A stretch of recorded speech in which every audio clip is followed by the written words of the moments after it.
बिस्तर पर बैठकर भोजन करने से क्या होता है? यमराज ने चित्रगुप्त को जो रहस्य बताया था वो सुनकर आपके भी रोंगटे खड़े हो जाएंगे। तो चलिए जानते हैं कि मनुष्य को बिस्तर पर बैठकर भोजन क्यों नहीं करना चाहिए। एक बार यमलोक में यमराज अपने सभागार में सिंहासन पर विराजमान थे और उनके समीप चित्रगुप्त बैठकर विनम्रता पूर्वक बात कर रहे थे।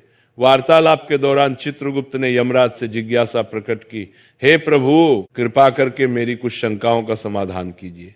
मनुष्य को भोजन किस प्रकार से करना चाहिए? भोजन करने के लिए उचित दिशा और स्थान कौन सा है? किन स्थान पर बैठकर भोजन नहीं करना चाहिए?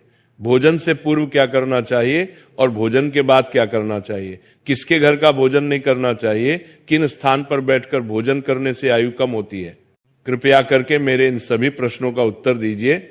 यमराज मुस्कुराए और चित्रगुप्त को उत्तर देते हुए बोले, हे चित्रगुप्त, तुमने बहुत उचित प्रश्न पूछे हैं। वास्तव में इन सभी प्रश्नों का उत्तर मनुष्य के आचार व्यवहार और उसकी आदतों में छिपा होता है। जैसा आचरण मनुष्य करता है वैसा ही फल उसे भोगना पड़ता है। अच्छे आचरण से सुख और दीर्घायु प्राप्त होती है, वहीं अनुचित आदतों के कारण दुख और अकाल मृत्यु तक हो सकती है। मनुष्य को भोजन करते समय शास्त्रों के नियमों का पालन अवश्य करना चाहिए। जो भी मनुष्य शास्त्रों के नियमों का पालन करते हुए भोजन ग्रहण करता है वो निश्चित ही दीर्घायु होता है। उसका शरीर रोग और व्याधियों से दूर रहता है, उसके शरीर में पाप वास नहीं करते हैं। इसीलिए भोजन करते समय मनुष्य को दिशा, स्थान, समय और उम्र का ध्यान अवश्य रखना चाहिए। यह सुनकर चित्रगुप्त ने विनीत स्वर में कहा, हे प्रभु, कृपया इन रहस्यों को विस्तार से समझाएं। भोजन संबंधी जो जो नियम है मुझे विस्तार से बताइए। यमराज गंभीर स्वर में बोले, हे चित्रगुप्त, तुम्हारे प्रश्नों का उत्तर देने से पहले मैं तुम्हें एक प्राचीन कथा सुनाता हूं। इस कथा को ध्यान से सुनो, इसमें तुम्हें तुम्हारे सभी प्रश्नों के उत्तर मिल जाएंगे। ये कथा अत्यंत शिक्षाप्रद है। जो भी इस कथा का श्रद्धा पूर्वक श्रवण करेगा और उसका प्रचार करेगा, उसके 32 प्रकार के पाप मैं क्षमा कर दूंगा। यह सुनकर चित्रगुप्त हर्षित हो गए और बोले, हे धर्मराज, आपके मुख से इस महान कथा को सुनना मेरा सौभाग्य है। मैं ध्यान पूर्वक इसे अवश्य सुनूंगा। फिर यमराज चित्रगुप्त को प्राचीन कथा सुनाने लगते हैं। वो कथा मैं आपको सुनाऊंगी। प्रिय श्रोताओं, ये कथा बहुत ही ज्ञानवर्धक है। इस कथा को आप अंत तक जरूर सुने। प्राचीन काल में मगध देश के विजयपुर नामक राज्य में चंद्रकेतु नाम के प्रतापी और धर्मपरायण सम्राट राज्य करते थे। उस राज्य में प्रकृति की भरपूर संपदा थी और प्रजा अत्यंत सुखी एवं संतुष्ट थी। राजा चंद्रकेतु गुणवान, बुद्धिमान तथा दयालु हृदय के थे। वह सदैव प्रजा के हित में प्रयत्नशील रहते और यज्ञ, दान व जनकल्याण के अनेक कार्य करते रहते थे। प्रजाजन उन्हें पिता के समान आदर एवं प्रेम देती थी। राजा की पत्नी रानी शीलवती भी उतनी ही धर्मपरायण, सुंदर और सदाचारी थी। रानी शीलवती प्रतिदिन पूजा पाठ करती, जरूरतमंदों को अन्न वस्त्र दान करती और सच्चे हृदय से प्रजा के कल्याण की कामना करती थी। इस दिव्य दंपति के राज्य में सभी सुखी थे, किंतु एक दुख था जो राजा रानी के हृदय को सालता रहता था। वह दुख था संतान न होना। राजा चंद्रकेतु और रानी शीलवती की कोई संतान नहीं थी। वर्षों बीत गए, उन्होंने अनेक व्रत, पूजा और यज्ञ किए, देवी देवताओं से प्रार्थना की, ऋषि मुनियों की सेवा की, परंतु उन्हें पुत्र या पुत्री प्राप्त नहीं हुई। दोनों इस बात से अत्यंत दुखी रहते थे। राजा अपने महल में कई बार चिंतित होकर सोचते, मैंने ऐसा कौन सा पाप किया है जो मुझे पुत्र सुख से वंचित रहना पड़ रहा है। राज्य में सब कुछ है, प्रजा सुखी है, पर मेरे वंश को आगे ले जाने वाला कोई उत्तराधिकारी नहीं। क्या मेरे पुण्यों में कमी रह गई या पूर्व जन्म के किसी अपराध का फल मुझे मिल रहा है? राजा चंद्रकेतु दिन प्रतिदिन अधिक उदास रहने लगे। प्रजा को जब ये पता चला कि राजा अपनी संतानहीनता के कारण दुखी है तो राज्य के लोग भी चिंता करने लगे। सब ईश्वर से प्रार्थना करते कि राजा रानी को शीघ्र संतान सुख प्राप्त हो। एक दिन राजा ने निश्चय किया कि वे किसी महापुरुष की शरण लेकर अपनी समस्या का हाल पूछेंगे। उन्हें स्मरण आया कि महान तपस्वी ऋषि वशिष्ठ इस समय निकटवर्ती वन में आश्रम बनाकर तप कर रहे हैं। ऋषि वशिष्ठ त्रिकालदर्शी एवं दिव्य दृष्टि वाले महात्मा हैं। वे अवश्य ही इस रहस्य को जान सकते हैं। राजा ने निश्चय किया कि वे स्वयं आश्रम जाकर ऋषि वशिष्ठ से मार्गदर्शन मांगेंगे। अगले ही दिन प्रातः राजा चंद्रकेतु कुछ सहयोगियों सहित अपने रथ पर सवार होकर वन की ओर चल पड़े। शीघ्र ही राजा वशिष्ठ मुनि के शांत आश्रम पहुंचे, जो हरे भरे वृक्षों से घिरा था और जहां पक्षियों का मधुर कलरव गूंज रहा था। ऋषि वशिष्ठ आश्रम के द्वार पर ही मानो उनकी प्रतीक्षा कर रहे थे। राजा को आते देख ऋषि ने मुस्कुराकर स्वागत किया और बोले, राजन, हमारे आश्रम में तुम्हारा स्वागत है। आज इधर आने का क्या कारण है? सब कुशल तो है? कहीं राज्य कार्य से विरक्त होकर संन्यास लेने का विचार तो नहीं बना लिया? इतना कहकर ऋषि ने हल्की मुस्कान की, फिर गंभीर हो गए। राजा चंद्रकेतु ने हाथ जोड़कर विनम्रता से कहा, हे मुनिवर, राज्य कार्य भली भांति चल रहा है, संन्यास लेने का इरादा नहीं है, पर मैं एक भारी चिंता के कारण व्याकुल होकर आपकी शरण में आया हूं। आप जगत के रहस्यों के जाता है, मेरी शंका का समाधान केवल आप ही कर सकते हैं। शिष्य वशिष्ठ ने सहानुभूति भरे स्वर में पूछा, राजन, आप जैसे प्रतापी और धर्मनिष्ठ राजा को भला किस बात का दुख हो सकता है? निश्चय ही आपकी प्रजा सुखी है, राज्य समृद्ध है। फिर भी यदि आपके मन में कोई शंका या कष्ट है तो निसंकोच कहिए, मैं यथाशक्ति अवश्य सहायता करूंगा। तब राजा चंद्रकेतु ने दुखी स्वर में अपनी व्यथा सुनाई। हे मुनिवर, मेरे जीवन में एक ही अभाव है, मेरी कोई संतान नहीं है। मैंने अनेक यज्ञ उपवास किए, तीर्थों के दर्शन किए, ब्राह्मणों को दान दिया, हर संभव प्रयास किया, किंतु भाग्य ने मुझे संतान सुख से वंचित रखा है। कृपा कर ये बताएं कि ऐसा कौन सा अपराध मुझसे हुआ है जो मुझे संतानहीन रहने का दंड मिला है? मेरे बाद मेरे राज्य का उत्तराधिकारी कौन होगा? मेरा वंश कैसे आगे बढ़ेगा? मेरे मन की ये पीड़ा दूर कीजिए और ये बताइए कि संतान प्राप्ति के लिए मुझे क्या उपाय करना चाहिए। राजा की व्यथा सुनकर ऋषि वशिष्ठ ने कुछ पल के लिए आंखें मूंद ली और अपनी दिव्य दृष्टि से राजा के पूर्व जन्म के कर्मों का निरीक्षण करने लगे। ध्यान मग्न ऋषि पर राजा की निगाह टिकी थी। कुछ क्षण बाद ऋषि ने आंखें खोलकर कहा, हे राजन, जो कुछ मैं बता रहा हूं उसे धैर्यपूर्वक सुने। आपके संतान न होने का कारण आपके पूर्व जन्म के कर्म में छिपा है। पिछले जन्म में अनजाने में आपसे एक पाप हुआ था, जिसका दंड आपको इस जन्म में संतानहीनता के रूप में मिल रहा है। राजा चंद्रकेतु चकित होकर बोले, पूर्व जन्म का पाप कृपया विस्तार से बताएं मुनिवर, मुझसे ऐसा कौन सा पाप हो गया? वशिष्ठ जी बोले, पूर्व जन्म में आप एक साधारण शिकारी थे और वन में शिकार करके जीविका चलाते थे। मूलतः आप बुरे हृदय के नहीं थे, पर शिकार के दौरान कभी कभी अधर्म हो ही जाता है। एक दिन की बात है, आप जंगल में एक हिरण का पीछा करते करते बहुत दूर निकल गए। वहां एक हरी भरी जगह पर एक गौ माता अपने बछड़े को दूध पिला रही थी। दुर्भाग्यवश आपको वह दिखाई नहीं दी। आपको लगा शायद हिरण झाड़ियों के पीछे है और आपने उसी ओर तीर चला दिया। वह तीर सीधे उस गौ माता को जा लगा। बेचारी गाय बुरी तरह घायल हो गई और पीड़ा से भूमि पर गिर पड़ी। उसका बछड़ा डरकर कांपने लगा। जब आपको अपनी भूल का पता चला तो आप बहुत पछताए और भागकर गाय के पास पहुंचे।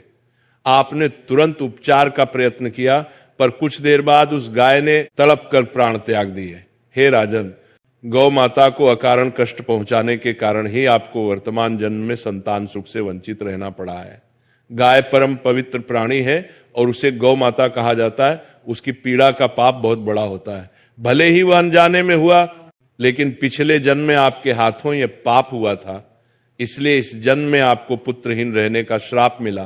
पूर्व जन्म का यह रहस्य सुनकर राजा चंद्रकेतु के नेत्रों से आंसू बहने लगे। वे दुखी होकर बोले, मुनिवर, मुझे पछतावा है कि पिछले जन्म में मुझे ऐसा अनर्थ हो गया। मैंने अज्ञानवश गोहत्या का पाप किया। अब बताइए कि इस पाप से मुक्ति का कोई मार्ग है क्या?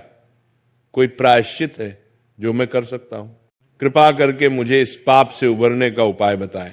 ऋषि वशिष्ठ ने कोमल स्वर में कहा, हे राजन, हर पाप से प्रायश्चित द्वारा मुक्ति संभव है। यदि मनुष्य हृदय से प्रायश्चित करना चाहे, आपके मामले में भी उपाय है। गौ हत्या या गौ को कष्ट देने के प्रायश्चित स्वरूप आपको गौ सेवा करनी चाहिए। आप पूरी निष्ठा से गायों की सेवा करें, भूखी गायों को चारा पानी दें, गौशालाएं बनवाएं, बीमार गायों का उपचार करवाएं और गौ माता के प्रति प्रेम एवं भक्ति रखें।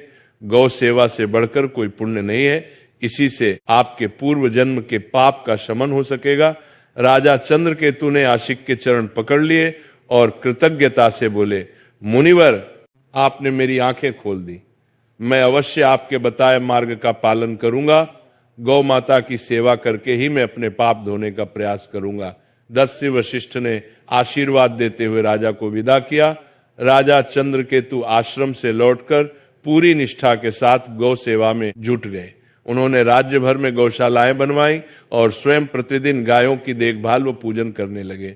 रानी शीलवती भी गौ माता की सेवा में बराबर लगी रही। उन्हें पूर्ण विश्वास था कि गौ सेवा से उनके जीवन का अंधकार अवश्य दूर होगा।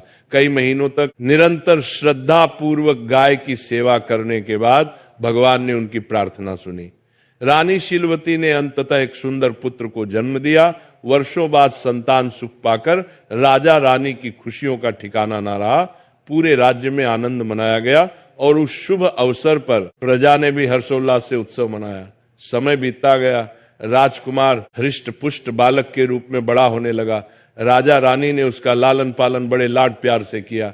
वर्षों बाद संतान मिलने के कारण राजकुमार की प्रत्येक इच्छा पूरी करते थे। माता पिता को प्रसन्न रखने के लिए महल के सेवक भी राजकुमार को दुलार देते और कभी किसी बात के लिए उसे कठोर अनुशासन में नहीं रखा जाता था। अत्यधिक लाड़ प्यार के कारण राजकुमार अनुशासनहीन होने लगा था। हालांकि वह हृदय से बड़ा नहीं था। बचपन से ही उसे मन मर्जी करने की छूट मिल गई थी। वह सुबह देर तक सोया रहता और बिना नहाए धोए रसोई से नाश्ता मांग लेता। कभी भोजन कक्ष में जाने का कष्ट नहीं करता, बल्कि बिस्तर पर ही भोजन करने की जिद करता। महल के दास दासियां सोने की थाली में तरह तरह के पकवान सजाकर राजकुमार के शयन कक्ष तक ले आते। राजा या रानी उसे डांटते टोकते नहीं थे और सेवक भी उसकी हर इच्छा पूरी करते थे। राजगुरु सहित कुछ बुजुर्गों ने कभी कभार राजकुमार को समय पर स्नान करने और उचित स्थान पर बैठकर खाने की सलाह भी दी, परंतु माता पिता ने प्रेमवश उसकी गलतियों को अनदेखा कर दिया। रानी शीलवती भी बेटे की हर फरमाइश पूरी करती थी और चाहती थी कि उसका बचपन हंसी खुशी बीते। इस प्रकार राजकुमार युवा किशोर अवस्था तक आया। देखते देखते वह 16 वर्ष का हो गया। राजा चंद्रकेतु ने मन ही मन उसे अपना उत्तराधिकारी मानना शुरू कर दिया था, किंतु विधि को कुछ और ही मंजूर था। 16 वर्ष की आयु में राजकुमार अचानक एक गंभीर रोग से पीड़ित हो गया। राजवैद्य ने इलाज में कोई कसर न छोड़ी। दूर दूर से वैद्य बुलाए गए और यज्ञ प्रार्थनाएं भी की गईं, किंतु कुछ भी कारगर नहीं हुआ। कुछ ही दिनों के भीतर दुर्भाग्यवश उस किशोर राजकुमार ने अपने प्राण त्याग दिए। इस आकस्मिक वज्रपात से राजा रानी पर दुखों का पहाड़ टूट पड़ा और पूरे राज्य में शोक छा गया। इस घटना के बाद राजा चंद्रकेतु ने राजपाट त्यागने का निर्णय कर लिया। उन्होंने अपने भतीजे को राज्य सौंप दिया और रानी शीलवती के साथ वन में ऋषि वशिष्ठ के आश्रम जा पहुंचे। ऋषि वशिष्ठ ने राजा रानी को अत्यंत शोकाकुल देखा तो स्नेहपूर्वक कारण पूछा, राजन, आप इतने व्यथित क्यों हैं? राजा चंद्रकेतु ने रोते हुए अपने पुत्र की अकाल मृत्यु की कथा ऋषि को सुना दी। तब ऋषि वशिष्ठ ने ध्यान लगाकर अपनी दिव्य दृष्टि से कारण जानने के बाद कहा, हे राजन, आपके पुत्र की आयु क्षीण होने का कारण उसके अपने ही आचरण में था। आपको पूर्व जन्म के पुण्य फल से पुत्र की प्राप्ति तो हुई, किंतु आपके पुत्र ने बचपन से ही कुछ ऐसी अनुचित आदतें अपनाई जिनके परिणाम स्वरूप उसे अल्पायु में ही मृत्यु का सामना करना पड़ा है।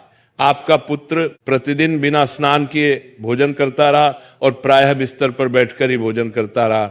जो मनुष्य बिना नहाए धोए भोजन करता है उसकी आयु क्षीण हो जाती है, और जो मनुष्य बिस्तर पर बैठकर भोजन करता है उसके शरीर में विभिन्न रोग उत्पन्न हो जाते हैं और उसके जीवन के भी असमय समाप्त हो जाने की आशंका रहती है। अनेक औषधियों और प्रयासों के बावजूद आपका पुत्र बचाया नहीं जा सका, क्योंकि उसकी देह उन अपवित्र आदतों का शिकार हो चुकी थी। नश्य के इन वचनों ने राजा रानी की आंखें खोल दी।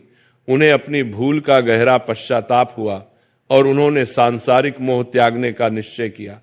राजा चंद्रकेतु ने वहीं आश्रम में रहकर शेष जीवन तपस्या और भगवान के चिंतन में बिताया। रानी शीलवती ने भी राजसी ठाट बाट त्याग कर अपने पति के साथ सादा जीवन अपना लिया। इस प्रकार राजा रानी ने दुख से ऊपर उठकर धर्म के मार्ग पर शांति पा ली। कथा सुनाकर यमराज ने चित्रगुप्त की ओर देखते हुए कहा, देखा चित्रगुप्त किस प्रकार मनुष्य की अपनी आदतें उसके जीवन को संवारती या बिगाड़ती हैं। राजा चंद्रकेतु जैसे पुण्यात्मा को भी अपने पुत्र की अकाल मृत्यु का दुख सहना पड़ा, क्योंकि उनके पुत्र ने गलत आदतों का पालन किया था। अतः प्रत्येक मनुष्य को सावधान रहना चाहिए कि वह किस प्रकार का आचरण कर रहा है। मनुष्य को सदैव भोजन करने से पूर्व शारीरिक शुद्धि कर लेनी चाहिए। अपने 5 अंग, दोनों हाथ, दोनों पैर तथा मुखमंडल को अच्छी तरह जल से धोना चाहिए। यदि संभव हो तो भोजन से पूर्व स्नान करके पवित्र होकर ही अन्न ग्रहण करना चाहिए। बिना स्नान किए भोजन करना शास्त्रों में वर्जित है। ऐसा करना पशुओं जैसा आचरण माना गया है और इससे आयु कम होती है। साफ सफाई के बाद ही मनुष्य को अन्न ग्रहण करना चाहिए। भोजन आरंभ करने से पूर्व मनुष्य को अन्नपूर्णा देवी तथा परमात्मा को स्मरण कर धन्यवाद देना चाहिए, जिनकी कृपा से ये भोजन प्राप्त हुआ है। साथ ही प्रार्थना करें कि संसार के अन्य सभी प्राणियों को भी आहार प्राप्त हो।